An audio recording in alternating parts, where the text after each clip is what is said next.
وَلَقَدْ يَسَّرْنَا الْقُرْآنَ لِلذِّكْرِ فَهَلْ مِن مُّدَّكِرٍ۔ بسم اللہ الرحمن الرحیم۔ آج انشاءاللہ تعالی العزیز ہم قرآن مجید کے 27ویں سپارے کا مطالعہ کرنے جا رہے ہیں۔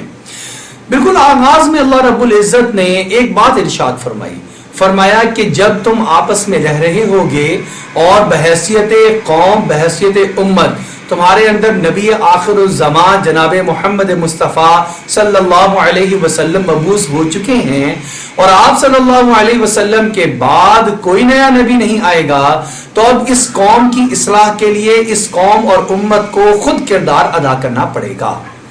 اس کے لیے ایک جملہ فرمایا وَذَكِّرْ فَإِنَّ الذِّكْرَى تَنْفَعُ الْمُؤْمِنِينَ، ہمیشہ یاد دہانی کے عمل کو جاری و ساری رکھنا، سمجھاتے رہنا، نصیحت کرتے رہنا ایک دوسرے کو، اس لیے کہ یہ نصیحت کرنا ایمان والوں کو ہمیشہ نفع دے گا۔ اور وہ یاد دہانی اصل میں ہے کیا؟ وہ یہ یاد دہانی ہے ہماری وجہ تخلیق کیا ہے۔ وجہ تخلیق ہی اللہ کی عبادت ہے۔ وَمَا خَلَقْتُ الْجِنَّ وَالْإِنسَ إِلَّا لِيَعْبُدُونَ۔ حضرت عبداللہ ابن عباس رضی اللہ عنہ فرماتے ہیں اس کا مطلب ہے اَيْ لِيَعْرِفُونَ، اللہ کی پہچان کے لیے ہمیں اللہ نے بھیجا ہے۔ اللہ کی عبادت 24 گھنٹے کی زندگی میں ہم عبادت ہی کر رہے ہوتے ہیں۔ یہ معنی نہیں ہے کہ اس سے مراد صرف نماز پڑھنا ہے، صرف زکوٰۃ ادا کرنا ہے، صرف حج بیت اللہ کرنا ہے، صرف زکوٰۃ کا ادا کر دینا یا روزے کا رکھ لینا ہے۔ یہ کام بھی اس کا حصہ ہیں، لیکن اس کا مفہوم بڑا وسیع ہے۔ وہ کیا کیا ہے؟ 24 گھنٹے کی زندگی میں دیکھنا کہ اس وقت میں میرے اللہ کا میری طرف کون سا حکم متوجہ ہے، اس حکم کو بجا لانا یہ عبادت ہوگا۔ اللہ کے سامنے اپنے سر کو جھکا لینا، اللہ کے حکم کے سامنے اپنی ذاتی خواہشات اور اغراض کو ختم کر دینا، انسان کو اس لیے دنیا میں بھیجا گیا ہے۔ جب یہ ہر وقت میں اس کے سامنے بات ہوتی رہے گی، تذکرہ ہوتا رہے گا، یہ آخرت کی طرف متوجہ رہے گا، دنیا کے سارے کام کرے گا، یہ والد بھی ہوگا، اپنی اہلیہ اپنی اولاد کی تربیت بھی کر رہا ہوگا، ان کے لیے معاش کا کسب اور کمائی بھی کر رہا ہوگا، لیکن اس کے سامنے وہی بات ہوگی میں یہ تمام کام اللہ کے حکم کی وجہ سے کر رہا ہوں۔ تو اس کا ہر کمانا، اس کا ہر بات کا سمجھانا، اس کا اپنی اولاد کے ساتھ ٹائم کو گزارنا، سب کچھ عبادت کے اندر شمار ہو رہا ہوگا اور اس کو ترقی درجات دلوانے کا باعث اور سبب بن رہا ہوگا۔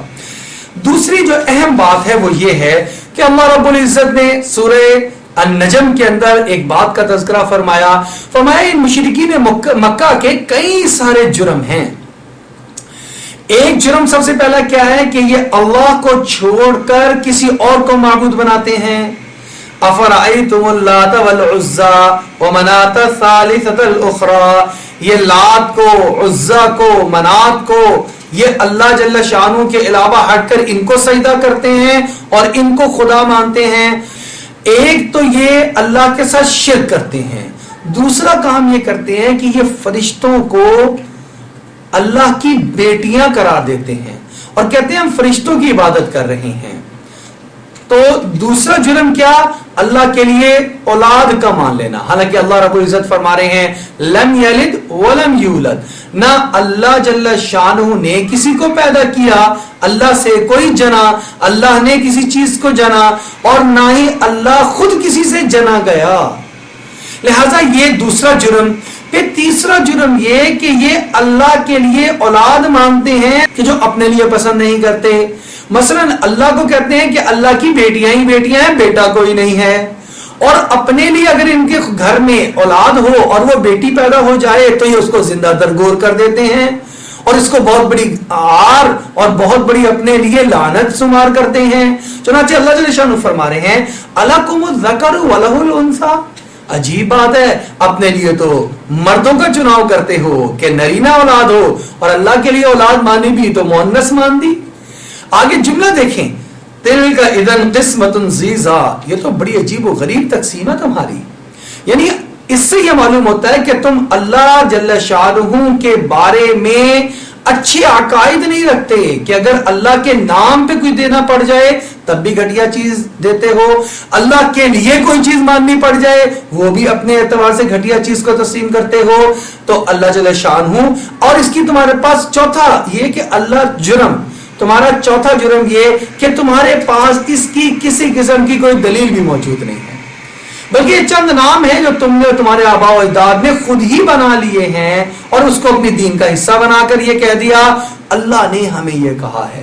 اللہ جل شانہ فرما رہے ہیں ان ہی الا اسماء سمیتموها انتم وآباؤکم، یہ چند نام ہیں جو تم نے اور تمہارے آباء و اجداد نے خود ہی مقرر کر لیے. ما انزل اللہ بها من سلطان، اللہ نے تو اس بارے میں کسی قسم کی کوئی دلیل نازل نہیں فرمائی. ان مشرکین مکہ کے کھوٹ کو اور دلی عیب کو اللہ رب العزت نے یہاں پر بیان فرما دیا. ایک اور چیز اللہ نے یہاں پر بیان فرمائی وہ یہ ہے کہ وَلَمْ يُرِدْ إِلَّا الْحَيَاةَ الدُّنْيَا ذَلِكَ مَبْلَغُهُمْ مِنَ الْعِلْمِ. انسان جب دنیا میں آتا ہے تو کچھ نہیں جانتا، لیکن علم حاصل کرتا ہے اپنی زندگی کو بہتر بنانے کے لیے. وہ کھانا سیکھتا ہے، وہ پانی پینا سیکھتا ہے، بڑا ہوتا ہے چلنا سیکھتا ہے، اور بڑا ہوتا ہے علم کائنات کا علم حاصل کرتا ہے تاکہ یہ دنیا میں رہتے ہوئے اچھی کمائی کر سکے. یہ سارا کچھ علم کا حاصل کرتا رہتا ہے لیکن اصل ذات اللہ رب العزت اس کو بھلا دیتا ہے، اس کے بارے میں علم نہیں حاصل کرتا. اللہ کی بنائی ہوئی چیزیں مخلوقات کے بارے میں پورا علم حاصل کر لیتا ہے، اسے ایک ایک چیز کے بارے میں ہوشیاری کے ساتھ سمجھداری کے ساتھ پوری انفارمیشن ہوتی ہے. فلانی چیز کس طرح بنتی ہے، کتنے کی بنتی ہے، بازار میں کتنے کی بکتی ہے، کہاں سے مناسب پیسوں میں مل جاتی ہے. اور اللہ کی بات کرو تو ان کو کچھ بھی نہیں پتا ہوتا کہ کیا بات کی جا رہی ہے. اللہ فرما رہے ہیں اس لیے کیونکہ ان کے علم کا انتہائی مقصود وہ صرف دنیا ہی کی زندگی ہے. فرمایا یہی تو سب سے بڑا نقص ہے کہ انہوں نے دنیا ہی کی زندگی کو اپنا سب سے بڑا مبلغ علم بنا لیا. آج اگر ہم کوئی بھی دنیاوی تعلیم حاصل کر رہے ہوں کوئی منع نہیں ہے، لیکن اللہ کے بارے میں علم حاصل کرنا اس سے مقدم بھی ہے، اس سے زیادہ ضروری بھی ہے. یہاں سے ہمیں یہ رہنمائی ملتی ہے. اس کے بعد سورہ الرحمن آ جاتی ہے. سورہ رحمان کے بے شمار فضائل ہیں. اللہ رب العزت بار بار اس میں انسان اور جنات کو متنبع کرتے ہیں، جھنجھوڑتے ہیں. فَبِأَيِّ آلَاءِ رَبِّكُمَا تُكَذِّبَانِ، تم اللہ کی کس کس نعمتوں کا انکار کرو گے. دنیا کی نعمتیں بھی گنوائیں، اللہ نے آخرت کی نعمتیں بھی گنوائیں اور بار بار پوچھا فَبِأَيِّ آلَاءِ رَبِّكُمَا تُكَذِّبَانِ، اے بندو بھلا تم کس کس نعمت کو جھٹلاؤ گے. ایک کو جھٹلاؤ گے تو اگلی نعمت تمہارے سامنے آ جائے گی، اس کو جھٹلاؤ گے تو اس سے آگے اس سے بڑی نعمت کھڑی ہوگی جو تمہارا انتظار کر رہی ہوگی. سورہ رحمان وہ سورت ہے قیامت والے دن سیدنا داؤد علیہ نبینا علیہ الصلوۃ والسلام کو بلایا جائے گا اور وہ زبور کی تلاوت کر کے سنائیں گے.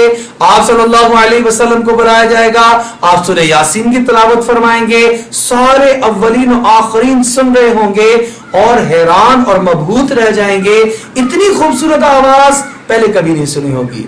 پھر اللہ رب العزت خود کلام فرمائیں گے، خود تلاوت فرمائیں گے اور وہ سورہ الرحمن کی فرمائیں گے. اس سے زیادہ خوبصورت نہ کسی نے منظر دیکھا ہوگا نہ کبھی آواز سنی ہوگی. سورہ الرحمن اس کو پڑھنا بھی باعث برکت اور اس کو پڑھانا بھی باعث برکت ہے. اس کے بعد سورہ واقعہ ہے. سورہ واقعہ کے بھی بڑے فضائل ہیں. آپ صلی اللہ علیہ وسلم کی حدیث مبارکہ جس کا مفہوم یہ ہے کہ جو سورۃ الواقعہ کو مغرب کے بعد پڑھ لیتا ہے اللہ رب العزت اس کے رزق میں فراخی اور فراوانی عطا فرما دیتے ہیں.